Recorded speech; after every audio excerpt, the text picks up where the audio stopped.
In this video, I am going to show you how to clear cache in your Android phone. You can use two methods to clear cache in your phone. For the first method, just open up your app screen.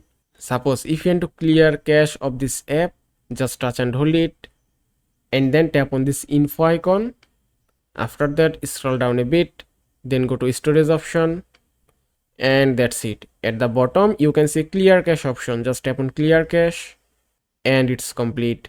You can see the cache has been cleared successfully. Now for the second method, just close the app and then open up your settings app, then scroll down, then go to apps option. From here, choose the app that you want to clear cache. If I select it and then go to same settings again, then tap on clear cache and it's done. And that is how you can clear cache in your Android phone. I hope this video was helpful. If it was, please give it a thumbs up and don't forget to subscribe.